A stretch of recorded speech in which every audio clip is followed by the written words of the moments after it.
뉴욕 증시 파월 발언 속의 하락, 나스닥 1.2% 하락 마감. 뉴욕 증시는 제롬 파월 연방준비제도 의장의 발언 이후 하락했습니다. 21일 뉴욕 증권거래소에서 다우존스 30 산업평균 지수는 전장보다 102.35포인트, 0.3% 하락한 33,951.52로 거래를 마쳤습니다. 스탠더드 앤드 푸어스 S&P 500 지수는 전장보다 23.02포인트, 0.52% 떨어진 4,365.69로, 나스닥 지수는 전장보다 165.09포인트, 1.21% 밀린 13,502.2로 장을 마감했습니다. 파월 의장은 인플레이션을 목표치로 되돌리기 위해 추가 금리 인상이 예상된다는 기존의 입장을 되풀이했습니다. 이는 기존과 다르지 않았으나 투자자들은 이른 차익 실현의 빌미로 삼았습니다. 3대 지수는 3거래 연속 하락했습니다. 파월 의장은 의회 출석에 앞서 내놓은 사전 증언에서 거의 모든 연방공개시장위원회 참석자가 연말까지 금리를 약간 더 올리는 것이 적절할 것으로 예상하고 있다고 언급했습니다. 또한 지난해 중순 이후 인플레이션이 다소 완화됐다면서도 그러면서 인플레이션 압력이 여전히 높고 인플레이션을 2%로 낮추는 과정에서 갈 길이 멀다라고 말했습니다. 파월 의장은 이후 증언에서도 경제가 예상대로 진행된다면 2회 인상은 꽤 타당한 추측이라고 말했습니다. 연준은 지난 6월 열린 연방공개시장위원회 정례회의에서 기준금리를 5에서 5.2%로 5.25%로 동결했습니다. 이는 지난 10회 연속 인상 이후 첫 동결이었습니다. 시장은 올해 연준의 금리 인하 가능성을 기대해왔으나 시장의 예상과 달리 연준은 올해 0.25%포인트씩 두 차례 추가 인상을 예상하고 있습니다. 파월 의장은 위원들과의 질의응답 과정에서 우리가 얼마나 멀리 왔는지를 고려할 때 금리를 더 완만한 속도로 인상하는 것이 타당할 수 있다라고 언급했습니다. 그러면서도 앞으로의 회의는 입수되는 지표를 모두 고려한 회의별 결정이 될 것이란 점도 재차 강조했습니다. 이날 오스탄 굴스비 시카고 연방준비은행 총재는 지난주 FOMC 정례회의의 금리 결정이 아슬아슬한 결정이었다고 말했습니다. 그는 그럼에도 최근 기억에서 가장 빠른 금리 인상인 10회 연속 인상 이후에 관찰이 완벽히 필요하다고 느꼈다라고 언급해 긴축이 경제에 미친 영향을 가늠하기 위해 쉬어갈 필요가 있음을 시사했습니다.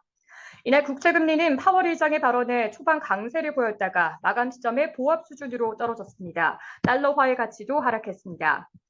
한편 비트코인이 이날 장중 3만 달러를 돌파하며 지난 4월 이후 최고치를 경신했습니다. 비트코인의 가격은 블랙록의 현물 상장 지수펀드 신청 소식 이후 기관 투자자들의 움직임이 빨라지면서 이날도 7% 이상 올랐습니다. 블랙록에 이어 주요 ETF 운용사인 인베스코도 현물 비트코인 ETF를 신청했고 도이치방크는 독일에서 암호화폐 수탁관리인 라이선스를 신청했습니다.